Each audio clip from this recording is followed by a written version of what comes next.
ایک مرتبہ حضرت سیدنا عمر بن عبدالعزیز رحمۃ اللہ تعالی علیہ خلیفہ سلیمان بن عبد الملک کے ساتھ کسی سفر کے لیے روانہ ہوئے۔ تو پہلے کے دور میں اونٹ اور گھوڑوں پر سفر ہوتا تھا اور خادموں کے ذریعے خیمے اور ضرورت کا سامان پہلے سے منزل پر پہنچا دیا جاتا تھا تاکہ وہاں پہنچنے سے پہلے جو ہیں وہ خیمے تیار ہوں۔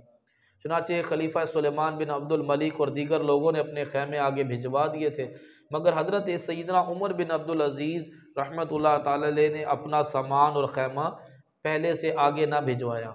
جب منزل پر پہنچے تو ہر شخص کا خیمہ لگا ہوا تھا، ہر شخص اپنے اپنے خیمے میں داخل ہو گیا، لیکن عمر بن عبدالعزیز رضی اللہ تعالیٰ عنہ کا خیمہ لگا ہوا نہیں تھا، کیونکہ آپ نے خیمہ نہیں پہنچایا تھا۔ خلیفہ نے خادموں اب وہ حضرت عمر بن عبدالعزیز رضی اللہ تعالیٰ عنہ کہیں نظر نہیں آ رہے تھے، تو خلیفہ نے خادمان سے کہا کہ جاؤ انہیں تلاش کرو۔ تو تلاش کیا گیا تو آپ اس حال میں ملے کہ ایک درخت کے نیچے بیٹھ کر آپ زار و قطار رو رہے تھے۔ خلیفہ کو اطلاع دی گئی تو اس نے آپ رحمۃ اللہ تعالیٰ کو بلا کر پوچھا کہ عمر بن عبدالعزیز آپ کیوں رو رہے ہیں؟ عمر بن عبدالعزیز رحمۃ اللہ تعالیٰ علیہ نے فکر آخرت میں ڈوبا ہوا سبق آموز جواب دیا۔ فرمایا مجھے قیامت کا دن یاد آ گیا۔ دیکھیے آپ سب نے خیمے پہلے سے بھیجے تھے، آپ کے آتے ہی وہ خیمے لگے ہوئے تھے، آپ لوگ اپنے اپنے خیموں میں چلے گئے، مگر میں نے گھر سے کوئی چیز آگے نہیں بھیجی تھی، اس لیے مجھے یہاں کچھ نہیں ملا۔ تو قیامت میں بھی یہی حال ہوگا، جس نے جو کچھ آگے بھیجا ہوگا اسے وہی کچھ ملے گا، اور اگر میں نے قیامت کے لیے آگے کچھ نہیں بھیجا تو جس طرح آج مجھے خیمہ نہیں ملا اور خیمہ میں داخل نہیں ہو سکا، ایک درخت کے نیچے بیٹھنا پڑا، تو قیامت والے دن بھی اگر اچھے اعمال آگے نہ بھیجے، اچھے اعمال نہ ہوئے، اچھے اعمال والے جنت میں داخل ہو جائیں گے، اور میرے پاس اگر اچھے اعمال نہ ہوئے، جنت میں نہ داخل کیا گیا تو ہمارا کیا بنے گا؟ تو یہ وہ مسلمان تھے کہ جو ہر موقع پر آخرت کو یاد کیا کرتے تھے، اور واقعی حقیقت یہی ہے، یہ دنیا ہمارا مستقل ٹھکانہ نہیں ہے، دنیا آخرت کی کھیتی ہے، ہم یہاں جو بوئیں گے وہی آخرت میں کاٹیں گے۔ ان قریب وہ وقت بس آنے ہی والا ہے جب اسرائیل علیہ السلام تشریف لائیں گے، ہم لاکھ چارہ جوئی کریں، ہاتھ پیر ماریں، کچھ بھی کریں، وہ ہماری روح قبض کر لیں گے۔ پھر جلد ہی ہمیں اندھیری قبر میں تنہا ڈال دیا جائے گا، نہ کوئی ساتھی، نہ پرسان حال، خوب اندھیری قبر میں قیامت تک تنہا رہنا ہوگا۔ پھر قیامت کا ہولناک منظر، تانبے کی دہکتی ہوئی زمین، آگ برساتا ہوا سورج، لوگ اپنے ہی پسینوں میں ڈوب رہے ہوں گے، پیاس کی شدت سے زبان لٹک کر سینے پر آ رہی ہوگی، کلیجہ منہ کو آ رہا ہوگا، پھر ہمارا اعمال نامہ ہمارے ہاتھ میں تھما دیا جائے گا، سامنا قہر کا ہوگا، اور اس وقت سب کیا دھرا سامنے آ جائے گا۔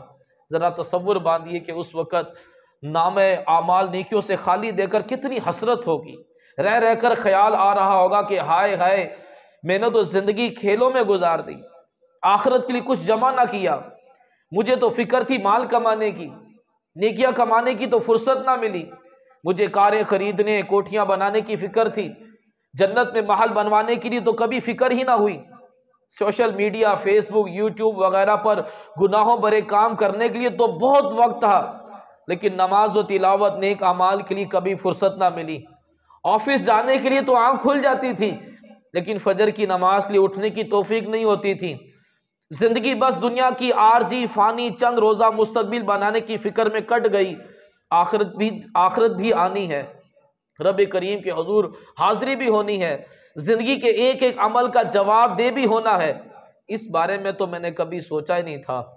قبرستان سے گزر ہوتا تھا مگر دل غفلت میں جمائے سر جھکا کر چپ چاپ گزر جایا کرتا تھا، جنازوں میں شرکت کے مواقع بھی ملے تھے مگر ان سے عبرت کبھی حاصل نہیں لی تھی، گلی محلے میں اپنے دوستوں، احباب، عزیز رشتہ داروں بلکہ اپنے گھر سے بھی جنازے اڑتے دیکھے تھے، مگر میں نے بھی مرنا ہے اس کا تو کبھی خیال ہی نہیں آیا تھا، زندگی غفلت میں گزار دی، اب اعمال نامہ خالی ہے، کاش میں نے دنیا میں فکر کر لی ہوتی، کاش نیک اعمال کیے ہوتے، کاش نمازیں پڑھی ہوتی، کاش 100 کروڑ کاش۔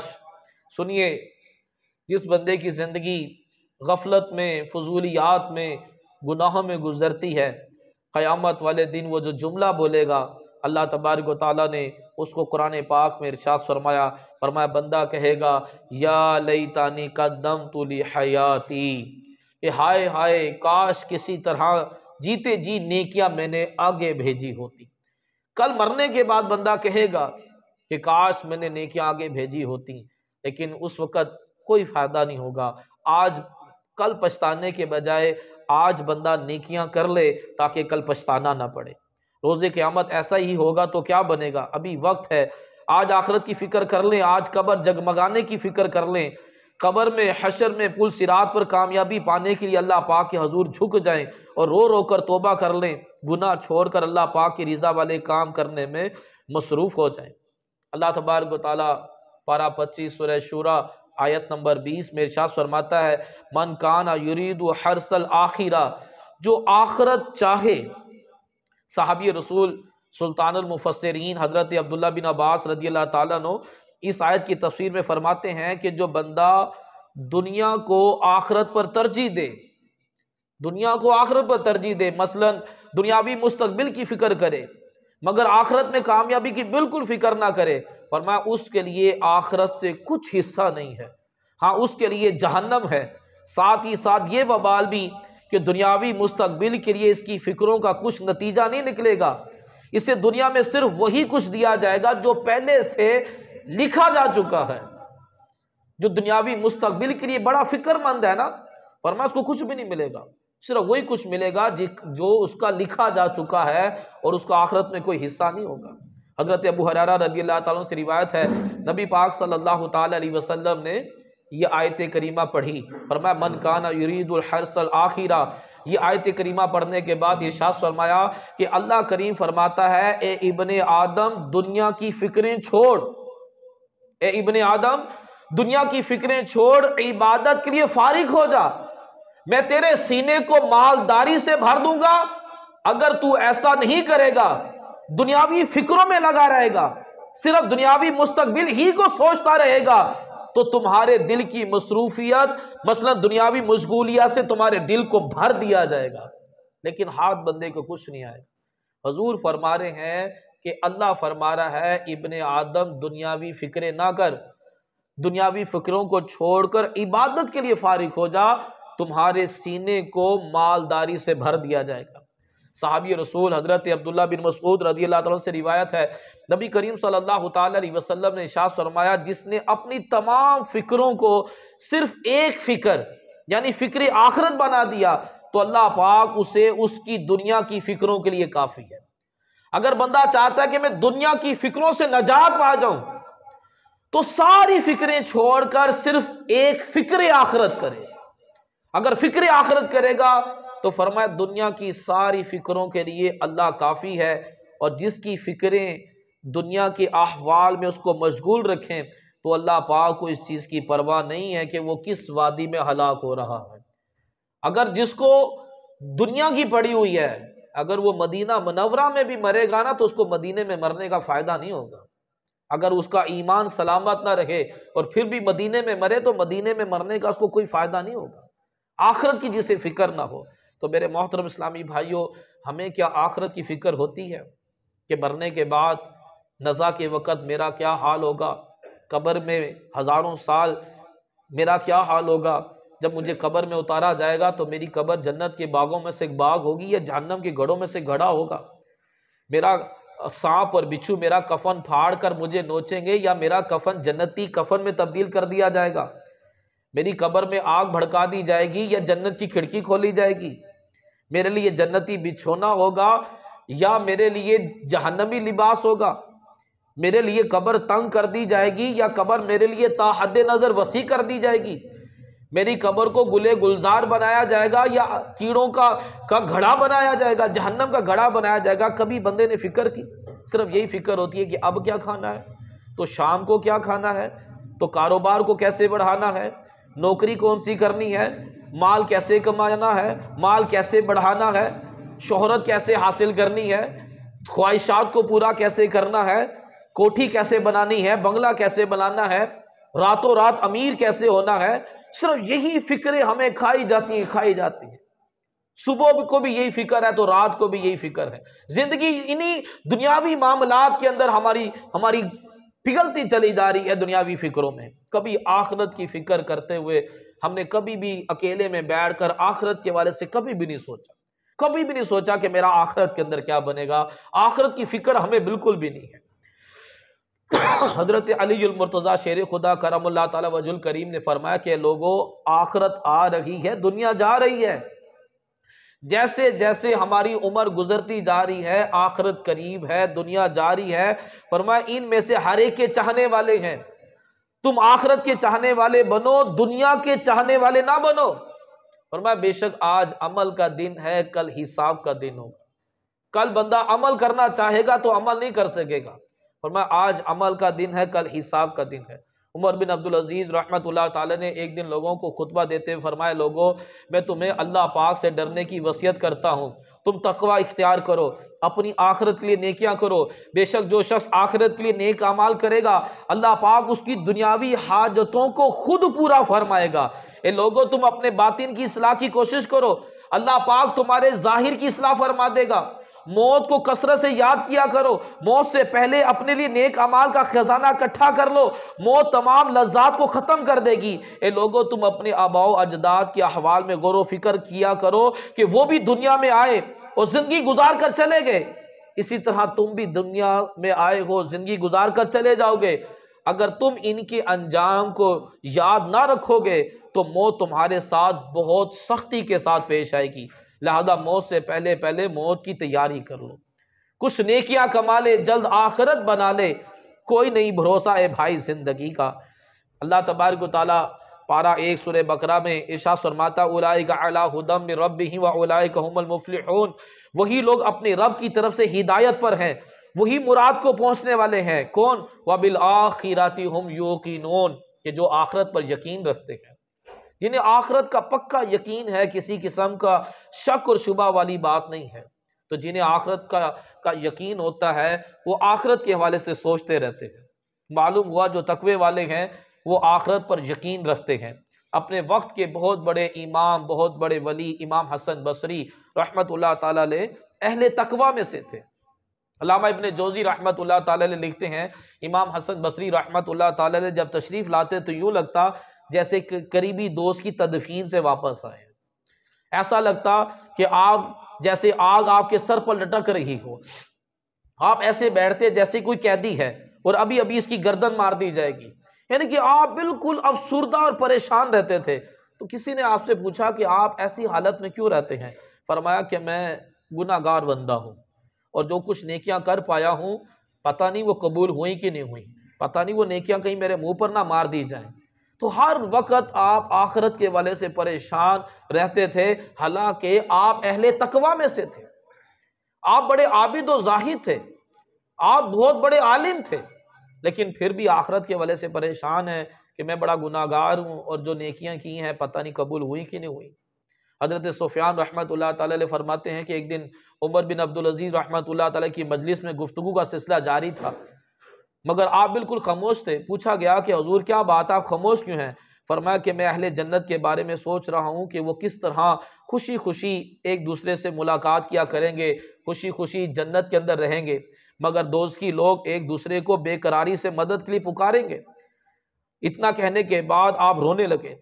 حضرت عمر بن عبدالعزیز رحمت اللہ تعالی علیہ ایک مرتبہ رونے لگے تو آپ کو روتا دیکھ کر آپ کی زوجہ بھی رونے لگی اور دیگر گھر والے بھی رونے لگے.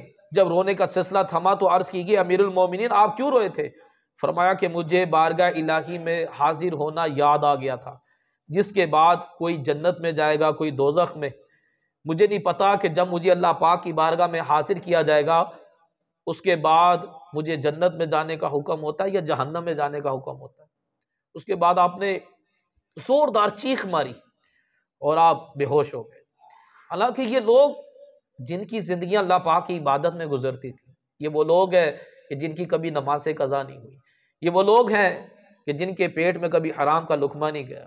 یہ وہ لوگ ہیں کہ جو شب و روز قرآن پاک کی تلاوت کیا کرتے تھے. یہ کبھی کسی کو گالی نہیں نکالتے تھے. یہ کبھی جھوٹ نہیں بولتے تھے. یہ کبھی غیبتیں نہیں کرتے تھے. اس کے باوجود کہتے کہ مجھے نہیں پتا کہ جب مجھے اللہ کی بارگاہ میں پیش کیا جائے گا تو اللہ مجھے جنت میں لے جانے کا حکم دے گا یا جہنم میں لے جانے کا حکم دے گا؟ اتنے اعمال کرنے کے باوجود یہ اللہ تعالیٰ کے خوف سے تھر تھر کانپتے تھے۔ ایک مرتبہ حضرت شداد بن اوس رحمت اللہ تعالی علیہ بستر پر آرام کرنے کے لیے آئے تو اس طرح الٹ پلٹ ہو رہے تھے جیسے گندم کا دانہ کڑھائی کے اندر الٹ پلٹ ہوتا ہے۔ پھر آپ کھڑے ہو گئے اور ساری رات نماز پڑھتے رہے اور فرمایا کہ مجھے جہنم کی یاد نے رات سونے نہیں دیا۔ عمر بن عبدالعزیز رحمت اللہ تعالی علیہ رات بستر پر آرام کرنے کے لیے آئے تو بستر پر ہاتھ پھیرا، فرمایا تو کتنا نرم ہے، لیکن جنت کا بستر تجھ سے زیادہ نرم ہے۔ پھر ساری رات آپ نماز پڑھتے رہے۔ اب کسی کی نیند جہنم کے خوف کی بنا پر کسی کو نیند نہیں آ رہی، کسی کو جنت کے شوق کی بنا پر نیند نہیں آ رہی، تو کبھی کبھار ہمارے ساتھ بھی ایسا ہوتا ہے کہ ہمیں رات نیند نہیں آتی، لیکن جنت کے شوق کی بنا پر نہیں، جہنم سے ڈر کی بنا پر نہیں، صرف دنیا کی بنا پر۔ دنیا کی فکریں، دنیا کی ٹینشنیں، دنیا کے غم ہمیں راتوں کی نیندیں اڑا دیتے ہیں۔ کبھی ایسا بھی ہوا کہ جہنم کے خوف نے ہماری رات کی نیند اڑا دی ہو؟ کبھی ایسا بھی ہوا کہ جنت کے شوق نے ہماری رات کی نیند اڑا دی ہو؟ ہم صرف دنیا کے حوالے سے سوچتے ہیں۔ مسلمان ہو کر کافر کو کیا پتا قبر میں کیا ہوتا ہے؟ کافر کیا جانے قیامت کیا ہے؟ کافر کو کیا پتا جہنم کیا ہے؟ کافر کو کیا معلوم کہ جنت میں کیا نعمتیں ہیں؟ ہم تو مسلمان ہیں، ہمیں تو سب کچھ پتا ہے، لیکن ہم کافروں کی طرح دنیا کی عیاشیوں میں اور دنیا سنوارنے میں اور دنیا بنانے میں گھومے، جبکہ ہمارے بزرگان دین عبادات میں زندگی گزارنے کے باوجود وہ اللہ پاک سے ڈرا کرتے تھے، جہنم کے خوف سے ڈرا کرتے تھے، جنت کا ان کے اندر شوق ہوتا تھا۔ لیکن ہماری نمازیں قضا ہوتی ہیں، ہمیں پھر بھی کوئی خوف نہیں ہے۔ حضرت عبداللہ بن عمر رضی اللہ تعالیٰ عنہ فرماتے ہیں کہ اللہ پاک کے آخری نبی صلی اللہ تعالیٰ علیہ وسلم نے ایک دن مجھے کندھے سے پکڑ کر فرمایا، اے عبداللہ دنیا میں ایسے رہو جیسے اجنبی رہتے ہیں، ایسے رہو جیسے مسافر رہتے ہیں، اور اپنے آپ کو مردوں میں شمار کرو۔ یعنی کہ نبی پاک صلی اللہ علیہ وسلم فرماتے ہیں میں تو دنیا میں مسافر کی طرح رہنا چاہتا ہوں، میں کسی جگہ سفر پر جا رہا ہوں، ایک درخت کے نیچے جب میں آرام کرتا ہوں تو کچھ دیر کے لیے مجھے آرام کرنا ہے، مجھے آگے جانا ہے۔ تو جس نے تھوڑی دیر کے لیے درخت کے نیچے آرام کرنا ہو، کیا وہ محلات بنائے گا؟ کیا وہ وہاں پر باغات بنائے گا؟ کیا اس درخت کے نیچے اسے اپنی شہرت کی پڑی ہوگی؟ اس کو کچھ نہیں پڑی، اسے پتا میں نے یہاں صرف تھوڑی دیر میں نے آرام کرنا، مجھے آگے پہنچنا ہے۔ تو جو بندہ اپنے آپ کو دنیا میں مسافر سمجھتا ہے نا کہ میں مسافر ہوں، وہ کسی سے لڑائی جھگڑا کر جائیدادوں پر زمینوں پہ قبضہ نہیں کرتا، اسے پتا کہ میں نے یہاں سے جانا ہے اور کوئی پتا نہیں کہ آج ہی میں نے چلے جانا ہے، تو وہ دنیا کی معاملات کے اندر اپنے آپ کو مشغول نہیں کرتا۔ حضرت مجاہد رحمت اللہ تعالی علیہ فرماتے ہیں، عبداللہ بن عمر رضی اللہ تعالیٰ نے مجھ سے فرمایا کہ مجاہد جب صبح کرو تو شام کے متعلق نہ سوچا کرو، شام ہو جائے تو صبح کے متعلق نہ سوچا کرو۔ یہ اللہ کے بندے بے شک تم نہیں جانتے کہ کل تمہارا نام کیا ہوگا، کہ کل تمہیں زندوں میں شمار کیا جائے گا یا مردوں میں شمار کیا جائے گا۔ ہو سکتا ہے کہ کل تمہارا نام مرحوم ہو کہ فلاں قضاء الہی سے انتقال کر گیا، اللہ پاک مرحوم کی مغفرت فرمائے، کل سے تمہیں مرحوم کہا جائے۔ آج ہمیں دنیاوی مستقبل کی فکریں ستاتی رہتی ہیں مگر فکر آخرت نہیں ستاتی۔ مستقبل تو دور کی بات، کل کس نے دیکھی ہے، بلکہ حقیقت تو یہ ہے کہ اگلی سانس کا بھی ہمیں علم نہیں، نہ جانے آئے گی کہ نہیں آئے گی۔ ایک صحابی حضرت اسامہ رضی اللہ تعالیٰ عنہ نے کسی سے چیز خریدی 1 مہینے کے ادھار پر کہ 1 مہینے بعد میں تمہیں اس کی پیمنٹ کر دوں گا۔ تو نبی کریم صلی اللہ تعالیٰ علیہ وسلم کو پتہ چلا تو حضور حیران، حضور بڑی تعجب میں فرمایا اسامہ پر تعجب ہے، اسامہ پہ بڑی حیرانگی ہو رہی ہے کہ 1 مہینے کے ادھار پر اس نے چیز خریدی ہے۔ اسامہ کو کیا پتا ہے کہ اسامہ 1 مہینے تک زندہ رہے گا؟ حضور کو اسامہ پر حیرانگی ہو رہی تھی، اسامہ پر خیر حضور فرمایا اسامہ پر تعجب ہے، اسامہ نے 1 مہینے کے ادھار پر چیز خریدی، فرمایا میں تو آنکھ بند کرتا ہوں تو مجھے کھولنے کا نہیں پتا، اتنی لمبی امید کہ یہ 1 مہینے بعد پیمنٹ کرے گا۔ حضور فرما رہے ہیں میں نے آنکھ بند کی ہے تو مجھے اس چیز کی امید نہیں ہوتی کہ میں آنکھ کھولوں گا کہ نہیں کھولوں گا، میں جب نوالا حلق میں ڈالتا ہوں تو مجھے اس چیز کی امید نہیں ہے کہ یہ حلق سے نیچے بھی جائے گا کہ نہیں جائے گا۔ صحابی کہتے ہیں کہ حضور صلی اللہ علیہ وسلم نے ایک چورس مربع بنایا اور اس کے اندر کافی ساری لکیریں بنائی، فرمایا کہ تم چاروں طرف سے موت سے گھرے ہوئے ہو اور یہ اندر کی جو لکیریں ہیں یہ دنیاوی فکریں ہیں، فرمایا چاروں طرف سے تم موت میں گھرے ہوئے ہو اور تم دنیاوی فکروں میں پڑے ہوئے ہو. ہر وقت ہمارے سر پر موت منڈلا رہی ہے. کوئی پتہ نہیں بجلی کا کرنٹ لگے ہم مر جائیں، کوئی پتہ نہیں باہر جائے اور تیزی سے گاڑی آئے ہمارے اوپر چڑھ جائے ہم مر جائیں، کوئی پتہ نہیں ابھی دوپہر کا کھانا کھائیں فوڈ پوائزن اور مر جائیں، کوئی پتہ نہیں بی پی شارٹ کر جائے اور رگ پھٹ جائے مر جائیں. ہر طرف سے تو چاروں طرف سے موت نے گھیرا ہوا ہے، موت منڈلا رہی ہے، اور ہم اطمینان کی زندگی گزار رہے ہیں. ہم ایسا سوچ رہے ہیں کہ ہم نے ابھی نہیں مرنا، ابھی بڑی دیر پڑی ہے ہمیں مرنے میں. نہیں بھائی، کسی جان کو نہیں پتا کہ اس نے کب اور کہاں مرنا ہے. کوئی پتہ نہیں کہ بندہ اچانک، بے شمار لوگ اچانک مر جاتے ہیں، بیٹھے بیٹھے گفتگو کرتے کرتے مر جاتے ہیں. ہم کہتے ہیں اچھا بھلا تو تھا، صبح تو میں اسے بالکل صحیح ملا تھا، اچانک بندے کو موت آ جاتی ہے. تو میرے محترم اسلامی بھائیوں، ہماری لمبی لمبی پلاننگ ہے. حضور صلی اللہ علیہ وسلم نے 1 مہینے کی پلاننگ پر تعجب کیا تھا کہ 1 مہینے بعد پیسے دے گا. ہم نے تو کئی سالوں کی پلاننگیں کی ہوئی ہیں. آج ہمیں آخرت کی کوئی فکر نہیں ہے. نبی کریم صلی اللہ تعالی علیہ وسلم نے ارشاد فرمایا، ایک فکر تم کر لو، اللہ تعالیٰ تمہاری ساری فکریں دور کر دے گا. آخرت کی فکر، صرف آخرت کی فکر کرو، اللہ تعالیٰ تمہاری ساری فکروں کو دور کر دے گا. حضرت عبداللہ بن مسعود رضی اللہ تعالیٰ سے روایت ہے، فرماتے ہیں ایک دن اللہ پاک کے آخری نبی صلی اللہ تعالی علیہ وسلم نے ارشاد فرمایا کہ اس امت کے پہلے لوگ جو صحابہ تھے، تابعین تھے، تبع تابعین تھے، فرمایا اس امت کے پہلے لوگ یقین اور دنیا سے بے رغبتی کی ذریعے نجات پا گئے، اور آخر میں آنے والے لوگ، ہم لوگ قرب قیامت والے لوگ، فرمایا آخر میں آنے والے لوگ بخل، کنجوسی اور لمبی امید کے سبب ہلاک ہو گئے. جو ہم لوگوں کو، ہمیں بڑی لمبی امید ہے. حضور نے بتایا یہ جو قرب قیامت کے لوگ ہوں گے انہیں موت کی بالکل فکر نہیں ہوگی، موت ان کو یاد ہی نہیں آئے گی. ان کے ذہن میں ہوگا کہ ہم نے ابھی نہیں مرنا، ابھی کل توبہ کر لیں گے، جمعے کو کر لیں گے، رمضان میں کر لیں گے، حج کے بعد کر لیں گے، شادی کے بعد کر لیں گے. لیکن انہیں نہیں پتا کہ شام کو اس کو قبر میں اتار دیا جائے گا، شام کو اس کا جنازہ ہو جائے گا. فرمایا کہ جو شروع والے لوگ تھے یہ دنیا سے بے رغبتی اور آخرت پر یقین کی وجہ سے نجات پا گئے، اور آخر میں آنے والے کنجوسی، بخل اور لمبی امید کی وجہ سے ہلاک ہو گئے. تو کتنی یعنی کہ اس میں ہمارے لیے عبرت ہے. ہمیں دیکھیے فکر کیا ہوتی ہے، ذرا سا ہم ہوش سنبھالتے تو ہمیں فکر ہوتی ہے کہ میں نے ڈگریاں لینی ہے، میں نے پاس ہونا ہے. اسی فکروں میں ہمارے ایک لائف کا ایک حصہ اس میں گزر جاتا ہے. پاس ہو گئے، ڈگریاں لے لی، اب کیا فکر ہے؟ اب نوکری کی فکر ہے، نوکریاں لینی ہے، بزنس کرنا ہے. بزنس ہو گیا تو بزنس کو بڑھانا کیسے ہے.